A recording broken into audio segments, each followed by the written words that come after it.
Hi అండి. అందరూ బాగున్నారా? మేము బాగున్నామండి. Potato chips చేయబోతున్నామండి. ఇగో బాండీలో ఆయిల్ వేసుకున్నాము. ఇక పొటాటో ముక్కలు కట్ చేసి పెట్టుకున్నాం శుభ్రంగా తొక్కు తీసి ఆయిల్ వేద్దాం. పిల్లలు ఇలా చేస్తే బాగా తింటారండి. ఆయిల్ వేగిన తర్వాత వేస్తే చిందుతుందండి. కొంచెం వేడైన తర్వాత వేస్తున్నాను. చాలా ఇష్టంగా తింటారండి ఇలా చేస్తే పిల్లలు. అందుకని వాళ్ళు ఇలా చేద్దామని చెప్పేసి చేస్తున్నాను.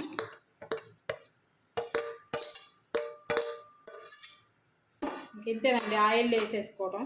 సిమ్లో పెట్టానండి.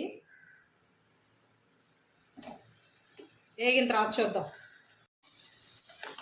ఇదిగండి కొంచెం వేగాలి. సగం వేగింది చూడండి. మొత్తం ముక్కలు విడివిడిగా వచ్చాయి, చాలా బాగా వచ్చాయి. ఇంత ఆయిల్ వేసాము వేస్ట్ అయిపోద్ది అనుకోవద్దండి. ఆయిల్ మామూలుగా టిఫిన్లోకి చట్నీలోకి అలా వాడుకోవచ్చు. మళ్ళీ ఇలా ఇంకేమన్నా ఫ్రై చేసుకోవడానికి ఇలా వాడుకోవద్దండి. కాసిందే వాళ్ళ కూరల్లో అలా వేసేసుకోవచ్చు. అంతేగాని ఇట్లా మళ్ళీ కాసి రోడ్ సైడు టిఫిన్ కొట్టులాగా అట్లా వాడుకోవద్దండి. ఆరోగ్యానికి మంచిది కాదు. ఇంకొంచెం వేగిన తర్వాత మళ్ళీ చూద్దాం. అండి అయిపోయిందండి. ఇంకా తీసేసి గిన్నెలో తీసి పెట్టేసుకున్నాము.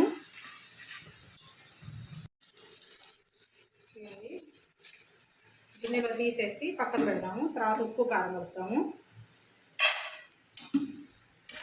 ఇదిగోండి కారం వేస్తున్నాను. కారము, ఉప్పు,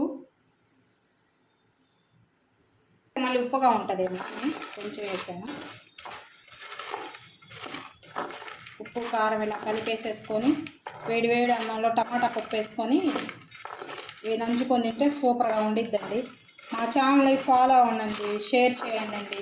మా ఛానల్ ఎవరు చూడటం లేదు. మీరు మాకు కొంచెం ఎంకరేజ్ చేస్తే మేము ఇంకా మంచి వీడియోలు పెడతామండి. మా ఛానల్ ఫాలో అవ్వండి. ఇంతే.